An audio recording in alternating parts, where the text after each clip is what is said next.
Sir ಅವಾಗ್ಲೇ hotel business ನಲ್ಲಿ timing ತುಂಬಾ ಇಂಪಾರ್ಟೆಂಟ್ ಆಗುತ್ತೆ ಅಂತ ತಿಳಿಸ್ಕೊಟ್ರಿ. ಸೊ ಯಾವ ತರ ಅದು ಒಂದ್ ಸ್ವಲ್ಪ ಟೈಮಿಂಗ್ ನಲ್ಲಿ ಮಿಸ್ ಮ್ಯಾಚ್ ಆದ್ರೆ ಏನೆಲ್ಲ ಪ್ರಾಬ್ಲಮ್ಸ್ ಫೇಸ್ ಮಾಡ್ಬೋದು, ಅಥವಾ ಆ ಟೈಮಿಂಗ್ಸ್ ನ ಯಾವ ತರ ನಾವು ಮ್ಯಾನೇಜ್ಮೆಂಟ್ ಮಾಡ್ಕೊಳ್ಬಹುದು ಅಂತ ತಿಳಿಸ್ಕೊಡ್ತೀರಾ? ಖಂಡಿತ ಮೇಡಮ್. ಟೈಮಿಂಗ್ ಅಲ್ಲಿ ಹೋಟ್ಲ್ ಬಿಸ್ನೆಸ್ ನಲ್ಲಿ ಆಕ್ಚುಲಿ ಯಾವ ರೀತಿ ಮ್ಯಾನೇಜ್ ಮಾಡ್ಬೇಕು ಅಂದ್ರೆ, ಈಗ ಬೆಳಗ್ಗೆ ಹೊರಗಡೆ ತುಂಬಾ ಜನ ತಿಂಡಿ ಮಾಡಕ್ ಹೋಗ್ತಾರಲ್ಲ, ಮಿನಿಮಮ್ ಏನಿಲ್ಲ ಅಂದ್ರೆ ಒಂದು 3 ಅವರ್ಸ್ ಮುಂಚೆ ನಾವು ತಿಂಡಿ ಮಾಡಿ ಅಂದ್ರೆ ಅಡಿಗೆ ಮಾಡಿರ್ತೀವಿ. ಈಗ ನಾವು 7:30 ಶುರು ಮಾಡಿದ್ರೆ ಬೆಳಗ್ಗೆ 4 ಗಂಟೆಯಿಂದಾನೇ ಶುರು ಆಗ್ಬಿಟ್ಟಿರುತ್ತೆ ಅಡಿಗೆ. ಸೊ ಆ ಟೈಮಿಂಗ್ಸ್ ತುಂಬಾ ಮುಖ್ಯ ಆಗುತ್ತೆ. ಯಾಕಂದ್ರೆ ಆನ್ ದ ವೇ ಎಲ್ಲಾದ್ರೂ ಗ್ರಾಹಕರು ನಮ್ಗೆ ಹೋಗ್ತಾ ಇದಾರೆ ಅಂದಾಗ ಅವ್ರು ಫಿಕ್ಸ್ ಆಗ್ಬಿಟ್ಟಿರ್ತಾರೆ, ನಾನು ಇಲ್ಲೇ ತಿಂಡಿ ತಗೊಂಡು ಹೋಗ್ಬೇಕು ಅಂತ. ಆ ಟೈಮಿಂಗ್ಸ್ ನ ನಾವು ಪಿಕಪ್ ಮಾಡ್ಕೋಬೇಕು. ಸೊ ಅದೆಲ್ಲವೂ ನಿಮ್ಗೆ ಸರ್ವಿಸ್ ಅಲ್ಲಿ ಪ್ರತಿಯೊಂದು ಇನ್ಕ್ಲೂಡ್ ಆಗುತ್ತೆ. ಸೊ ನಾವ್ ಏನ್ ಟೈಮಿಂಗ್ಸ್ ನ ನಾವು ಮ್ಯಾನೇಜ್ ಮಾಡ್ತೀವಿ ಅದೆಲ್ಲವೂ ಮೇಂಟೈನ್ ಆಗುತ್ತೆ. ಓಕೆ. ಸೊ ಈ ಅಡಿಗೆ ಎಲ್ಲ ನಾವು ತುಂಬಾ ಬೇಗ ಮಾಡ್ಬಿಟ್ರೆ ಹಾಳಾಗೋದಿಲ್ವಾ? ಕೆಲವೊಂದ್ ಜಾಗದಲ್ಲಿ ಇವಾಗ ಅವರು ವರ್ಕ್ ಹೋಗೋರು ಇರ್ತಾರೆ, ಅವರು ಬೆಳಗ್ಗೆ ಎದ್ದು ಬ್ರೇಕ್ಫಾಸ್ಟ್ ಮಾಡೋದಕ್ಕೆ ಆಗೋದಿಲ್ಲ, ಅವರು ಹೋಟೆಲ್ಗೆ ಬಂದು ಪಾರ್ಸೆಲ್ ತಗೊಂಡ್ ಹೋಗ್ತಾರೆ. ಮಕ್ಳೇ ಆಗಿರ್ಬೋದು, ಮಧ್ಯಾಹ್ನ ಲಂಚ್ಗಾಗಿ ಪಾರ್ಸೆಲ್ ತಗೊಂಡ್ ಹೋಗ್ತಾರೆ.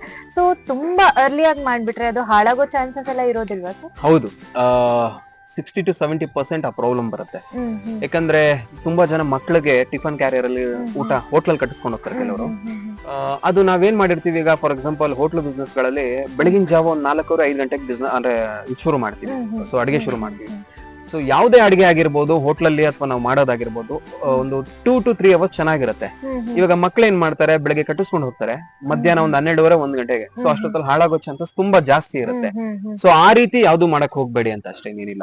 ಯಾಕಂದ್ರೆ ಯಾವುದೇ ಒಂದು ಅಡಿಗೆ ಅಥವಾ ಪ್ರಿಪರೇಷನ್ಸ್ ಹೊರಗಡೆ ಮನೇಲಿ ಅಥವಾ ಮನೆ ಬಿಟ್ಟು ಹೊರಗಡೆ ಹೋಟ್ಲಲ್ಲಿ ಮಾಡಿದಾಗ ಸೊ 2 ರಿಂದ 3 ಅವರ್ ಟೈಮ್ ಇರುತ್ತೆ ಅಷ್ಟೇ. ಸೊ 2 ರಿಂದ 3 ಅವರ್ ಟೈಮ್ ಹೋದ್ಮೇಲೆ 100% ಅದು ಹಾಳಾಗೋ ಚಾನ್ಸಸ್ ಇರುತ್ತೆ. ಸೊ ಇವಾಗ 7 ಗಂಟೆಗೆ ನೀವು ಬ್ರೇಕ್ಫಾಸ್ಟ್ ಸ್ಟಾರ್ಟ್ ಮಾಡಿದ್ರೆ ಸಮ್ವೇರ್ ಅರೌಂಡ್ 6:30-7 ಅಲ್ಲಿ ಮ್ಯಾನೇಜ್ ಮಾಡ್ಕೊಳ್ಬೇಕು, ಅದನ್ನ ಮಾಡಿ ಫ್ರೆಶ್ ಆಗಿ ಕೊಡ್ಬೇಕು ಅಂತ ಅಂದ್ರೆ. ಬಟ್ ಅದು ನಾವು ಹೋಟ್ಲಲ್ಲಿ ಏನಾಗುತ್ತೆ, ಮಾಸ್ ಮಾಡೋದ್ರಿಂದ ಸೊ ನಾವು ಯಾಕಂದ್ರೆ ಒಂದ್ ಐಟಮ್ ಮಾಡೋದಿಲ್ಲ, ಸೊ ಸುಮಾರು ಒಂದ್ 4-5 ಐಟಮ್ ಇರೋದ್ರಿಂದ ಸೊ ನಾವು ಬೆಳಗ್ಗೆ ಒಂದ್ 4:15 ಶುರು ಮಾಡ್ತೀವಿ. 4:30-5 ಗಂಟೆಗೆ ಶುರು ಮಾಡಿದ್ರೆ ಸೊ ನಮ್ಗೆ ಅಲ್ಲಿಗೆ ಪ್ರಿಪರೇಷನ್ಸ್ಗೆ ಒಂದು 2 ಅವರ್ ಬೇಕಾಗುತ್ತೆ. ಸೊ ಅದಕ್ಕೋಸ್ಕರ ನಮ್ಗೆ ಏನಂದ್ರೆ ಪ್ರತಿ ಬೆಳಿಗ್ಗೆ ತಿಂಡಿಗೆ ಏನಿರುತ್ತೆ ಅದು ಫ್ರೆಶ್ ಆಗಿರುತ್ತೆ. ಸೊ ಅದಕ್ಕೆ ನೀವೇನಾದ್ರೂ ಹೋಟ್ಲ್ಗಳಲ್ಲಿ ಹೋದಾಗ ಸೊ ಬೆಳಿಗ್ಗೆ ತಿಂಡಿ ಏನ್ ಮಾಡಿರ್ತೀರೋ ಅದನ್ನ ಫ್ರೆಶ್ ಆಗಿ ಮಾಡಿದ್ರೆ ಓಕೆ.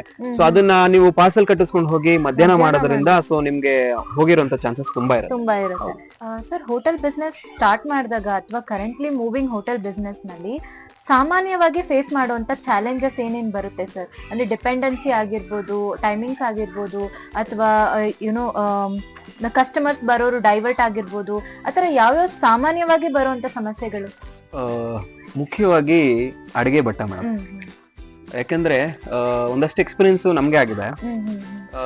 ಒಂದಷ್ಟು ಜನ ಕಸ್ಟಮರ್ಸ್ ಯಾರಾದ್ರೂ ಬಂದಾಗ ಇವತ್ತಿನ ಟೇಸ್ಟ್ ನಾವು ಕೊಟ್ಟಿರ್ತೀವಿ, ನಾಳೆ ಆ ಟೇಸ್ಟ್ ಸಿಕ್ತಿಲ್ಲ ಅಂದಾಗ, ಯಾಕಂದ್ರೆ ಏನೋ ಬಟ್ಟ ಇನ್ ಕೇಸ್ ಏನೋ ಅವ್ನಿಗೆ ಹುಷಾರಿಲ್ಲ ಅಂದಾಗ ಸೊ ನಾವೇ ಅಡಿಗೆ ಮಾಡಿದಾಗ ಸೊ ಒಬ್ರೊಬ್ರು ಕೈ ರುಚಿ ಒಂದೊಂದಿರುತ್ತೆ.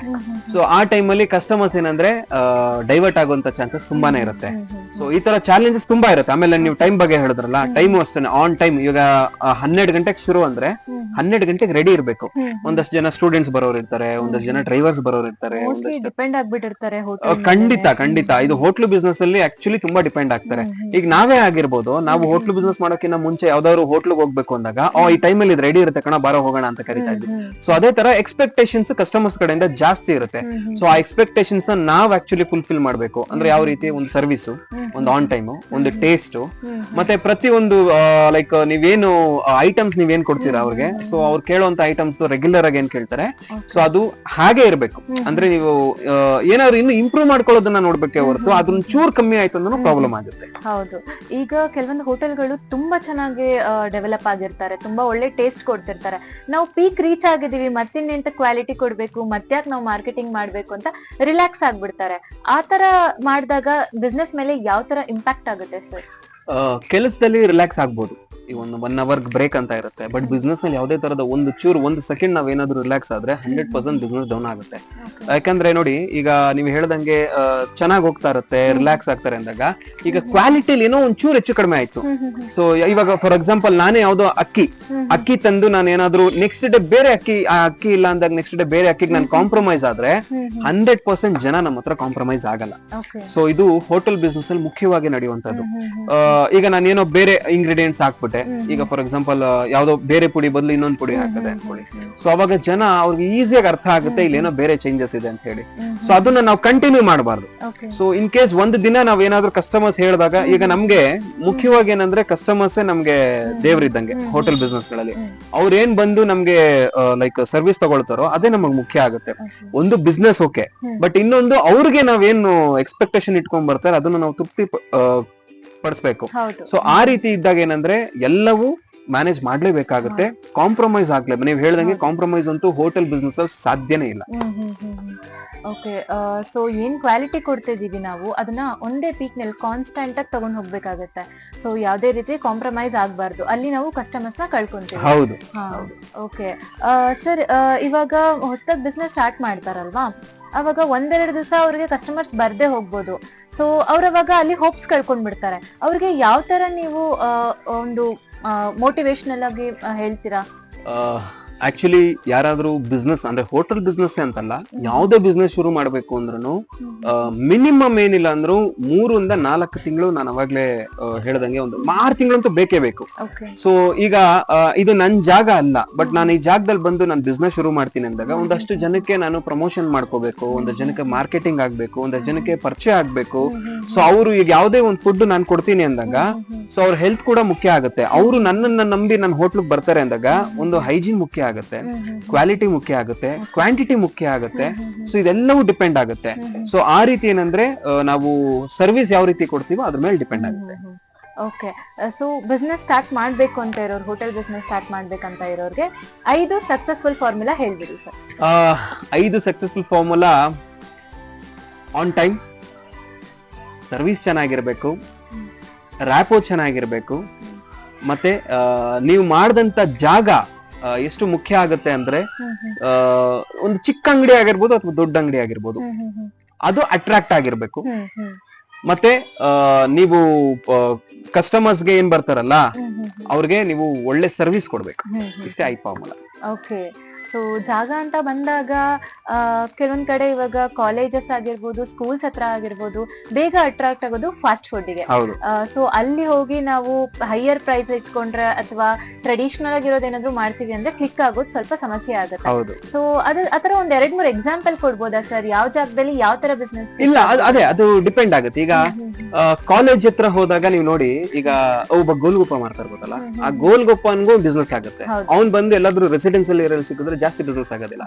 ಸೊ ಆ ರೀತಿ ಆ ಪ್ಲೇಸಸ್ಗೆ ಏನೇನ್ ನಮಗೆ ಮುಖ್ಯ ಆಗುತ್ತೆ, ಸೊ ಅದನ್ನ ನಾವು ಬಿಸ್ನೆಸ್ ಇಡ್ಬೇಕಾಗುತ್ತೆ. ಅಲ್ಲಿ ಹೋಗಿ ನೀವು ಒಂದು ಸ್ಮಾಲ್ ಸ್ಕೇಲ್ ಇಂಡಸ್ಟ್ರಿ ಇದೆ, ಒಂದ್ ಚಿಕ್ಕ ಗಾಡಿ ಮೇಲೆ ಇಡಿ ಕಾಲೇಜ್ ಹತ್ರ. ಸ್ಟೂಡೆಂಟ್ಸ್ ಏನ್ ಮಾಡ್ತಾರೆ ಗೊತ್ತಾ, ಹುಡ್ಕೊಂಡ್ ಬರ್ತಾರೆ ಅಲ್ಲಿಗೆ. ಸೊ ಅವ್ರೆಲ್ಲೋ ತುಂಬಾ ಹೈಫೈ ಎಲ್ಲೋ ಒಂದು ದೊಡ್ಡ ಹೋಟೆಲ್ಗೆ ಅದಕ್ಕಿದ್ದ ಹೋಗೋದಿಲ್ಲ, ಅವ್ರಿಗೆ ಎಲ್ಲಿ ಕೈಗೆ ಎಲ್ಲಿಗೆ ಎಟ್ಟುತ್ತೋ ಅಲ್ಲಿಗೆ ಹೋಗ್ತಾರೆ. ಸೊ ಈಗ ನಾವು ಅದೇ ತರನೇ ಈಗ ಎಲ್ಲೋ ರೆಸಿಡೆನ್ಸಿಯಲ್ ಮಾಡಿದಾಗ ನಾವು ಯಾವ ತರ ಹೋಟೆಲ್ ನ ಪ್ಲಾನಿಂಗ್ಸ್ ಮಾಡ್ಬೇಕಂದ್ರೆ, ಅಂದ್ರೆ ನಾವು ಹೋಟೆಲ್ ಯಾವ್ದೇ ಶುರು ಮಾಡಿದ್ರು ಯಾವ ಬಿಸ್ನೆಸ್ ಅಥವಾ ಯಾವ ಹೋಟ್ಲನ್ನ ಯಾವ ಮಟ್ಟಕ್ಕೆ ನಾವು ಓಪನ್ ಮಾಡ್ತೀವಿ. ನಾವೆಲ್ಲೋ ರೆಸಿಡೆನ್ಸಿಯಲ್ ಹೋಗ್ಬಿಟ್ಟು ದೊಡ್ಡದಾಗ ಒಂದು ಓಪನ್ ಮಾಡಿದ್ರೆ ಆಗೋದಿಲ್ಲ. ಸೊ ಆ ರೀತಿ ನಿಮ್ಗೆ ಯಾವ ಜಾಗದಲ್ಲಿ ಹೆಂಗ್ ಓಪನ್ ಮಾಡ್ಬೇಕೋ ಆತರ ನೀವು ಹೋಟೆಲ್ಸ್ ನ ಓಪನ್ ಮಾಡಿದ್ರೆ ಯೂಸ್ ಆಗುತ್ತೆ. ಸರ್, ಇವಾಗ ಪರ್ಟಿಕ್ಯುಲರ್ ಫುಡ್ ಐಟಮ್ ಈ ಜಾಗದಲ್ಲಿ ಇಟ್ರೆ ಕ್ಲಿಕ್ ಆಗುತ್ತೆ ಅಥವಾ ಆ ಜಾಗದಲ್ಲಿ ಇಟ್ರೆ ಕ್ಲಿಕ್ ಆಗೋದಿಲ್ಲ ಅಂತ ನಾವು ಹೇಗೆ ಐಡೆಂಟಿಫೈ ಮಾಡೋದು? ಅದಕ್ಕೇನಾದ್ರು ಸರ್ವೆ ಮಾಡ್ಬೇಕಾಗುತ್ತೆ? ಖಂಡಿತ ಮೇಡಮ್. ಆಕ್ಚುಲಿ ಈಗ ಫಾರ್ ಎಕ್ಸಾಂಪಲ್ ಈಗ ವೆಜ್ ಹೋಟ್ಲ್ ಇಟ್ಕೊಳ್ಳಿ, ನೀವು ಯಾವ್ದಾದ್ರು ಹೋಟ್ಲ್ ಹೋದಾಗ ಈ ಹೋಟ್ಲಲ್ಲಿ ಯಾವ್ದು ಮೂವಿಂಗ್ ಅಂತ ನಿಮ್ಗೆ ಅರ್ಥ ಆಗಿರುತ್ತೆ. ಈಗ ಯಾವ್ದೋ ಒಂದು ಫಾರ್ ಎಕ್ಸಾಂಪಲ್ ಈಗ ನೀವೇನೋ ಒಂದು ರೈಸ್ ತಗೊಳ್ತೀರಾ ಅನ್ಕೊಳ್ಳಿ, ಈ ರೈಸ್ ತುಂಬಾನೇ ಮುಖ್ಯ ಆಗ್ತಿದೆ ಅಂದ್ರೆ ತುಂಬಾ ಮೂವಿಂಗ್ ಹೋಗ್ತಿದೆ ಅಂತ ಅನ್ಕೋತೀರಾ. ಸೊ ಆ ರೈಸ್ ನ ನೀವು ನೆಕ್ಸ್ಟ್ ಹೋದಾಗ್ಲೂ ಅದನ್ನೇ ಆರ್ಡರ್ ಮಾಡ್ತೀರಾ. ಸೊ ಆ ರೀತಿ ಆ ಏರಿಯಾ ಏನಿರುತ್ತೆ ಅದ್ರ ಮೇಲೆ ಡಿಪೆಂಡ್ ಆಗುತ್ತೆ. ಈಗ ನಾನು ಯಾವ್ದೋ ಒಂದು ಏರಿಯಾಗೆ ಹೋಗ್ತೀನಿ, ಫಾರ್ ಎಕ್ಸಾಂಪಲ್ XYZ ಏರಿಯಾಗೆ ಹೋದಾಗ ಇಲ್ಲಿ ಏನ್ ಫೇಮಸ್ ಅಂತ ನಾನು ನೋಡಿರ್ತೀನಿ. ಈ ಹೋಟ್ಲಲ್ಲಿ ಏನ್ ಫೇಮಸ್ ಆಗುತ್ತೆ ಅನ್ನೋದು ನಾನು ನೋಡಿರ್ತೀನಿ, ಸರ್ವೆ ಮಾಡಿರ್ತೀನಿ. ಸೊ ಅದೇ ರೀತಿ ಅದಕ್ಕೆ ಹೇಳೋದು, ಯಾವ್ದೋ ಬಿಸ್ನೆಸ್ ಹೋಟ್ಲ್ ಬಿಸ್ನೆಸ್ ಶುರು ಮಾಡ್ತೀರಾ ಅಂದಾಗ ಒಂದಷ್ಟು ಸರ್ವೇಸ್ ನೀವು ಮಾಡ್ಬೇಕಾಗತ್ತೆ. ಏನು ಈ ಏರಿಯಾದಲ್ಲಿ ಎಷ್ಟು ಹೋಟೆಲ್ಸ್ ಇದೆ ಅದು ನಾವು ನೋಡ್ತೀವಿ ಫಸ್ಟ್. ಈ ಏರಿಯಾದಲ್ಲಿ ಏನ್ ಮೂವಿಂಗ್ ಆಗ್ತಾ ಇದೆ, ಸೊ ಒಂದು ವೆಜ್ ಹೋಗ್ತಾ ಇದೆಯಾ ಇಲ್ಲ ನಾನ್ ವೆಜ್ ಹೋಗ್ತಾ ಇದೆಯಾ, ಇದೆಲ್ಲವೂ ನಾವು ಸರ್ವೆ ಮಾಡ್ಲೇಬೇಕು. ರ್ಯಾಂಡಮ್ ಆಗಿ ಹೋಗಿ ನಾವು ಬಿಸ್ನೆಸ್ ನ ಹೋಗಿ ಕ್ಲಿಕ್ ಮಾಡ್ತೀವಿ ಅನ್ನೋದು ತುಂಬಾ ಅದು ಅಪರೂಪ ಕ್ಲಿಕ್ ಆಗೋಂಥದ್ದು. ಸೊ ಅದಕ್ಕೆ ಈ ರೋಡ್ ಅಲ್ಲಿ ಎಷ್ಟು ಹೋಟ್ಲ್ ಇದೆ ಅಥವಾ ನೆಕ್ಸ್ಟ್ ರೋಡ್ ಅಲ್ಲಿ ಎಷ್ಟು ಹೋಟ್ಲ್ ಇದೆ ಅದೆಲ್ಲವೂ ನಾವು ಸರ್ವೆ ಮಾಡಿ ಏನ್ ಮಾಡಿದ್ರೆ ಇಲ್ಲಿ ಸರಿ ಹೋಗ್ಬೋದು ಅನ್ನೋದ್ರ ಬಗ್ಗೆ ಒಂದು ಪಿಕ್ ಮಾಡಿ ನಾವು ಬಿಸ್ನೆಸ್ ಶುರು ಮಾಡ್ತೀವಿ. ಬೈ ಅನ್ಲಕ್ಕಿ ಏನಾದ್ರೂ ಕೆಲವೊಂದು ಚಾನ್ಸಸ್ ಇರ್ತವೆ. ನಾವು ಅನ್ಕೊಂಡಿದ್ದು ನಾವು ಶುರು ಮಾಡಿರ್ತೀವಿ ಪದಾರ್ಥಗಳನ್ನ, ಅದು ಮೂವಿಂಗ್ ಆಗದೆ ಇರುವಂತ ಚಾನ್ಸಸ್ ತುಂಬಾ ಇರುತ್ತೆ. ಬಟ್ ಎರಡಕ್ಕೂ ರೆಡಿ ಇರ್ಬೇಕು. ಬಿಸ್ನೆಸ್ ಅಂದ್ಮೇಲೆ, ಹೋಟೆಲ್ ಬಿಸ್ನೆಸ್ ಅಂದ್ಮೇಲೆ ಎರಡಕ್ಕೂ ರೆಡಿ ಇರ್ಬೇಕು. ಯಾಕಂದ್ರೆ ನಾಳೆ ದಿನ ಕಸ್ಟಮರ್ಸ್ ಬಂದಾಗ ಯಾವ್ದು ಅವ್ರು ಏನ್ ಆರ್ಡರ್ ಮಾಡ್ತಾರೆ ನಮ್ಗೆ ಅರ್ಥ ಆಗೋದಿಲ್ಲ. ಸೊ ಇವತ್ತೇನೋ ಬೇರೆ XYZ ಆರ್ಡರ್ ಮಾಡ್ತಾರೆ, ನಾಳೆ ಏನೋ ಬೇರೆ ಆರ್ಡರ್ ಮಾಡ್ತಾರೆ. ಸೊ ಅದೆಲ್ಲದಕ್ಕೂ ರೆಡಿ ಇರ್ಬೇಕು ನಾವು. ಓಕೆ. ಸೊ ಕೆಲವೊಂದ್ಸರಿ ಫುಡ್ ಬಿಸ್ನೆಸ್ ಅಲ್ಲಿ ತುಂಬಾ ಚಿಕ್ಕ ಚಿಕ್ಕ ತಪ್ಪುಗಳಿಂದ ತುಂಬಾ ದೊಡ್ಡದಾಗಿ ಇಂಪ್ಯಾಕ್ಟ್ ಆಗಿ ಲಾಸ್ ಗಳು ಫೇಸ್ ಮಾಡುವಂತ ಟೈಮ್ ಬರುತ್ತೆ. ಸೊ ಅದು ಯಾವ ತರ ಇರ್ಬೋದು? ಚಿಕ್ಕ ಚಿಕ್ಕ ತಪ್ಪುಗಳು ಅದನ್ನ ಯಾವ ತರ ತಿದ್ಕೋಬಹುದು? ಫಸ್ಟ್ ಒಬ್ಬ ಭಟ್ಟನಿಂದ ಶುರು ಆಗ್ಬೋದು. ಅಂದ್ರೆ ಓನರ್ ಏನಿರ್ತಾನೆ ಅವನಿಂದ ಶುರು ಆಗುತ್ತೆ, ಭಟ್ರಿಂದ ಶುರು ಆಗುತ್ತೆ, ಮತ್ತೆ ಅಲ್ಲಿ ಕೆಲಸ ಮಾಡೋದ್ರಿಂದನೂ ಶುರು ಆಗುತ್ತೆ. ಈಗ ಫಾರ್ ಎಕ್ಸಾಂಪಲ್, ಈಗ ನೀವೇ ನಮ್ ಹೋಟ್ಲಿಗೆ ಬರ್ತೀರಾ ಅಂದಾಗ, ಇವತ್ತು ನಾನು ನಿಮ್ಮ ಹತ್ರ ಚೆನ್ನಾಗಿ ಮಾತಾಡಿರ್ತೀನಿ, ನಾಳೆ ಏನೋ ನಂದೇನೋ ಬೇರೆ ಟೆನ್ಷನ್ಸ್ ಇರುತ್ತೆ, ನಾಳೆ ನೀವ್ ಅದೇ ಹೋಟ್ಲಿಗೆ ಬಂದಾಗ ನಾಳೆ ನಿಮ್ಗೆ ಅದೇ ಟೈಮ್ ಅಲ್ಲಿ ನಾನು ಮತ್ತೇನೋ ಬೇರೆ ತರ ರೆಸ್ಪಾನ್ಸ್ ಮಾಡಿರ್ತೀನಿ. ಸೊ ಅಲ್ಲಿಂದ ಏನೋ ಶುರು ಆಗ್ಬೋದು, ನೀವೊಂದು 10 ಜನಕ್ಕೆ ಹೇಳ್ತೀರಾ. ಸೊ ಹಾಗೆ ಸರ್ವಿಸ್ ಅಲ್ಲಿ ಈ ತರ ಪ್ರಾಬ್ಲಮ್ ಆಗುತ್ತೆ. ಮತ್ತೆ ಭಟ್ರಲ್ಲೂ ಅಷ್ಟೇನೆ. ಈಗ ನಿಮ್ಗೆ ನಿಮ್ಮ ಇಂಗ್ರೀಡಿಯೆಂಟ್ಸ್ ಬೇರೆ ಇರ್ಬೋದು, ಭಟ್ರು ಮಾಡೋ ಇಂಗ್ರೀಡಿಯೆಂಟ್ಸ್ ಬೇರೆ ಇರ್ಬೋದು.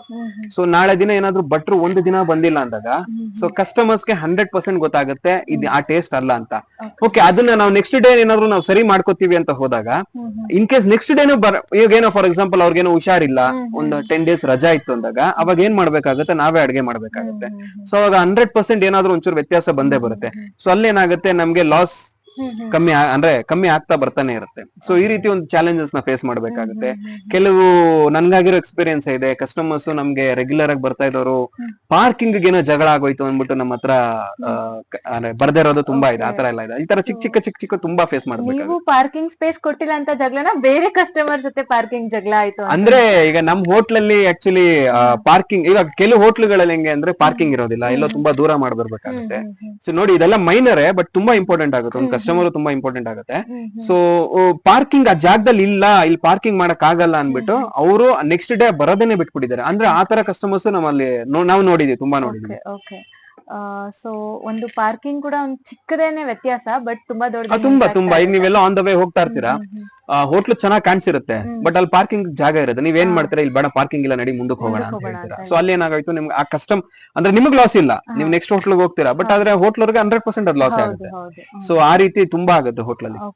ಸೊ ಈ ತರ ಚಿಕ್ಕ ಚಿಕ್ಕ ತಪ್ಪುಗಳನ್ನ ತುಂಬಾ ದೊಡ್ಡದಾಗಿ ಇಂಪ್ಯಾಕ್ಟ್. ಹೌದು, ಅದಕ್ಕೆ ಒಂದು ಹೋಟ್ಲು ಬಿಸ್ನೆಸ್ ಮಾಡ್ಬೇಕು ಅಂದಾಗ ಪ್ರತಿಯೊಂದು ಅಂದ್ರೆ ನಮಗ್ ಸಾಧ್ಯ ಆದ್ರೆ, ನಾವ್ ಕಲ್ತಿದ್ರೆ ಫಸ್ಟ್ ಆಫ್ ಆಲ್, ಅದಕ್ಕೆ ನಾನು ಹೇಳೋದು, ಒಂದಷ್ಟು ಜನ ಸರ್ವೆ ಬಗ್ಗೆ ಹೇಳಿದ್ನಲ್ಲ.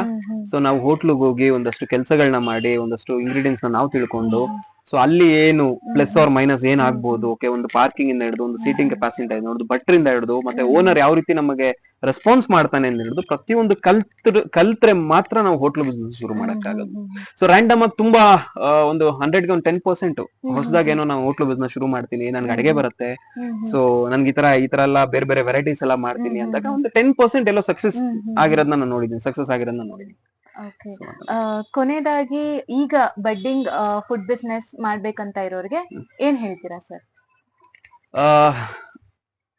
ಫಸ್ಟ್ ನೀವು ಎಕ್ಸ್ಪೀರಿಯನ್ಸ್ ಮಾಡ್ಕೊಳ್ಳೇಬೇಕು. ಎಲ್ಲೇ ಹೋಗಿ ಯಾವ್ದಾನ ಬಿಸ್ನೆಸ್, ನೀವು ಹೋಟ್ಲು ಬಿಸ್ನೆಸ್ ಅಂತ ಹೋದಾಗ ಎಕ್ಸ್ಪೀರಿಯನ್ಸ್ ಮಾಡ್ಲೇಬೇಕಾಗುತ್ತೆ.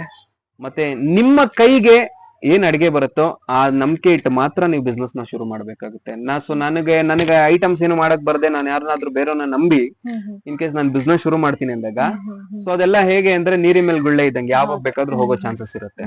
ಸೊ ಆತರ. ಮತ್ತೆ ಆನ್ ಟೈಮ್ ಸರ್ವಿಸ್ ನ ನೀವು ಕಸ್ಟಮರ್ಸ್ ಗೆ ಕೊಡ್ಲೇಬೇಕಾಗುತ್ತೆ. ಮತ್ತೆ ಹೈಜೀನ್ ನ ಮುಖ್ಯವಾಗಿ ಕಾಪಾಡ್ಲೇಬೇಕಾಗುತ್ತೆ. ಸೊ ಈ ಕಸ್ಟಮರ್ಸ್ ಇವತ್ತು ನನ್ ಜಾಗಕ್ಕೆ ಇವತ್ತು ಹೈಜೀನ್ ಇಲ್ಲ ಅಂದ್ರೆ ಇವತ್ತು ಒಂದಿನ ಬರ್ತಾನೆ, ಬಟ್ ನಾಳೆ ಅವ್ನು ಬರೋದಿಲ್ಲ. ಸೊ ನಾವ್ ಆತರ ತುಂಬಾ ನಾವೇ ಮಾಡಿದೀವಿ ಆತರ. ಸೊ ಆ ರೀತಿ ನೀವು ಹೈಜೀನ್ ತುಂಬಾ ಮುಖ್ಯ ಆಗುತ್ತೆ. ಮತ್ತೆ ಸರ್ವಿಸ್, ಸೊ ಅವ್ರು ಏನ್ ಕೇಳ್ತಾರೆ ಸರ್ವಿಸ್, ಸೊ ಅದಕ್ಕೆ ನೀವ್ ಏನ್ ಕನ್ವಿನ್ಸ್ ಮಾಡ್ತೀರಾ, ಸೊ ಅದ್ರ ಮೇಲೆ ಡಿಪೆಂಡ್ ಆಗುತ್ತೆ. ಸೊ ಇಷ್ಟು ಅಡ್ವಾಂಟೇಜಸ್. ಸರ್, ಫುಡ್ ಬಿಸ್ನೆಸ್ ನಲ್ಲಿ ಯಾವ ತರ ಅಡ್ವಾಂಟೇಜಸ್ ಇರುತ್ತೆ, ಡಿಸ್ಅಡ್ವಾಂಟೇಜಸ್ ಇರುತ್ತೆ ಅಂತೆಲ್ಲ ತಿಳಿಸ್ಕೊಟ್ರಿ. ಈಗ ಕಮರ್ಷಿಯಲ್ ಆಸ್ಪೆಕ್ಟ್ ಬಗ್ಗೆ ತಿಳಿಸ್ಕೊಡ್ತೀರಾ ಸರ್? ಯಾವ ತರ ಇನ್ವೆಸ್ಟ್ಮೆಂಟ್, ಬಡ್ಜೆಟ್, ಪ್ರಾಫಿಟ್ ಮಾರ್ಜಿನ್ ಹೇಗೆಲ್ಲ ಸೆಟ್ ಮಾಡ್ಬೇಕು ಅನ್ನೋದ್ರ ಬಗ್ಗೆ ಹೇಳ್ಕೊಡ್ತೀರಾ? ಖಂಡಿತ. ಯಾರಾದ್ರೂ ಹೋಟ್ಲು ಬಿಸ್ನೆಸ್ ಮಾಡ್ಬೇಕು ಅಂದ್ರೆ ಮಿನಿಮಮ್ ಅಂದ್ರೆ ಒಂದು 30,000ದಿಂದನೂ ಶುರು ಆಗಿ ಮಾಡ್ಕೋಬಹುದು. ಸೊ ಬಟ್ ಡಿಪೆಂಡ್ ಆಗುತ್ತೆ ಅದು. ಅಂದ್ರೆ ಈಗ ನಾನು 3 ಲಕ್ಷ ರೂಪಾಯಿಂದನೂ ಶುರು ಮಾಡಬಹುದು ಅಥವಾ 10 ಲಕ್ಷ ಇಟ್ಕೊಂಡು ಶುರು ಮಾಡಬಹುದು. ಹ್ಮ್. ಬಟ್ ಕ್ಯಾಪಿಟಲ್ ನಾವ್ ಏನ್ ಇನ್ವೆಸ್ಟ್ ಮಾಡ್ತೀವಿ ಅಷ್ಟನ್ನ ನಾವು ರಿಟರ್ನ್ಸ್ ನ ಎಕ್ಸ್ಪೆಕ್ಟ್ ಮಾಡಬೇಕು. ಸೊ ಈಗ ನಾನು 30,000 ಇನ್ವೆಸ್ಟ್ ಮಾಡಿರೋ ಜಾಗದಲ್ಲಿ ನಾನು ಪ್ರತಿದಿನ ನಾನೊಂದು 1 ಲಕ್ಷ ಎಕ್ಸ್ಪೆಕ್ಟ್ ಮಾಡಕ್ ಆಗೋದಿಲ್ಲ. ಸೊ ಅದನ್ನ ನಾವು ಬಿಲ್ಡ್ ಮಾಡ್ತಾ ಹೋಗ್ಬೋದೇ ಹೊರತು ಸೊ ಅದನ್ನ ನಾನು ಎಕ್ಸ್ಪೆಕ್ಟ್ ಮಾಡಕ್ ಆಗೋದಿಲ್ಲ. ಸೊ ಹಾಗೆ 3 ಲಕ್ಷ ಇನ್ವೆಸ್ಟ್ ಮಾಡಿರೋ ಜಾಗದಲ್ಲಿ ನಾನು ಆ ಬಿಸ್ನೆಸ್ ನಾನು ಏನ್ ತಗೊಳ್ಬಹುದು ರಿಟರ್ನ್ಸ್ ಅದನ್ನ ನಾನು ಎಕ್ಸ್ಪೆಕ್ಟ್ ಮಾಡಬಹುದು. ಸೊ ಆ ರೀತಿ ಹಂಗೆ ಡಿಪೆಂಡ್ ಆಗುತ್ತೆ ಮೇಡಮ್. ಅಂದ್ರೆ ಈಗ ಕೆಲವರು 15 ಲಕ್ಷ ಇನ್ವೆಸ್ಟ್ ಮಾಡೋರು ಇದಾರೆ, 20 ಲಕ್ಷ ಇನ್ವೆಸ್ಟ್ ಮಾಡೋರು ಇದಾರೆ. ಬಟ್ ಫುಡ್ ಇಂಡಸ್ಟ್ರಿ ಹೆಂಗೆ ಅಂದ್ರೆ ನಿಮ್ಗೆ ಮ್ಯಾಕ್ಸ್ ಟು ಮ್ಯಾಕ್ಸ್ 40 to 45% ಲಾಭ ಬರುವಂತ ಚಾನ್ಸಸ್ ಇರುತ್ತೆ. ಈಗ ದಿನಕ್ಕೆ ನಾನು 3 ಲಕ್ಷ ಇನ್ವೆಸ್ಟ್ ಮಾಡ್ಬಿಟ್ಟು ಸೊ ಟೋಟಲ್ ನಾನು ಹೇಳ್ತಾ ಇರೋದು ಅಂಗಡಿಗೆಲ್ಲ ಇನ್ವೆಸ್ಟ್ ಮಾಡಿ ನಾನು ಪ್ರತಿದಿನ ನಾನೊಂದು 15,000 20,000 ನಾನು ಏನಾದ್ರು ಇನ್ಕಮ್ ತಗೊಳ್ತಾ ಇದೀನಿ ಅಂದ್ರೆ ಅದ್ರಲ್ಲಿ ಮಿನಿಮಮ್ ಏನಿಲ್ಲ ಅಂದ್ರೆ ಒಂದು 8,000 to 10,000 ರೂಪಾಯಿ ನಾನು ಲಾಭ ನಾನು ನೋಡ್ಬೋದು. ಸೊ ಆ ರೀತಿ ನಾವ್ ಎಷ್ಟು ಇನ್ವೆಸ್ಟ್ ಮಾಡ್ತೀವಿ, ಏನ್ ಕ್ಯಾಪಿಟಲ್ ನಾವು ನೋಡ್ತಾ ಇದೀವಿ ಅದ್ರ ಮೇಲೆ ನಮ್ಮ ರಿಟರ್ನ್ಸ್ ಕೂಡ ಡಿಪೆಂಡ್ ಆಗುತ್ತೆ. ಓಕೆ. ಇವತ್ತು ನಮ್ಗೆ ಹೋಟೆಲ್ ಬಿಸ್ನೆಸ್ ಬಗ್ಗೆ ಸಾಕಷ್ಟು ಮಾಹಿತಿನ ತಿಳಿಸ್ಕೊಟ್ಟಿದ್ದೀರಾ ಸರ್. ಹೋಟೆಲ್ ಬಿಸ್ನೆಸ್ ನಲ್ಲಿರುವ ಲಾಭ ನಷ್ಟಗಳಾಗಿರ್ಬೋದು, ಯಾವ ತರ ಬಡ್ಜೆಟ್ ಮಾಡ್ಬೋದು, ಎಲ್ಲವನ್ನೂ ತಿಳಿಸ್ಕೊಟ್ಟಿರೋದಕ್ಕೆ ಧನ್ಯವಾದಗಳು ಸರ್. Thank you madam. ಹಾಗೆ ನನಗೆ ಅನ್ಸಿರೋದನ್ನ ನನ್ನ ಎಕ್ಸ್ಪೀರಿಯನ್ಸ್ ನ ನಿಮ್ಮ ಹತ್ರ ಶೇರ್ ಮಾಡ್ಕೊಂಡಿದ್ದೀನಿ. ಸೊ ನಿಮ್ಗೆ ನಮ್ ಜೊತೆ ಮಾತಾಡೋದಕ್ಕೆ ನಿಮ್ಗೂ ಥ್ಯಾಂಕ್ ಯು. ಧನ್ಯವಾದಗಳು. ನೋಡಿದ್ರಲ್ಲ ವೀಕ್ಷಕರೇ, ಇವತ್ತಿನ ಸಂಚಿಕೆಯಲ್ಲಿ ನೀವು ಹೋಟೆಲ್ ಬಿಸ್ನೆಸ್ ಬಗ್ಗೆ ಎಷ್ಟೆಲ್ಲ ಮಾಹಿತಿ ತಿಳ್ಕೊಂಡ್ರಿ ಅಂತ. ಇದೇ ತರ ಬಿಸ್ನೆಸ್ ಐಡಿಯಾ ಬಗ್ಗೆ ತಿಳ್ಕೊಬೇಕು ಅಂದ್ರೆ ನಮ್ ಚಾನೆಲ್ ನ ಫಾಲೋ ಮಾಡಿ. ಧನ್ಯವಾದಗಳು.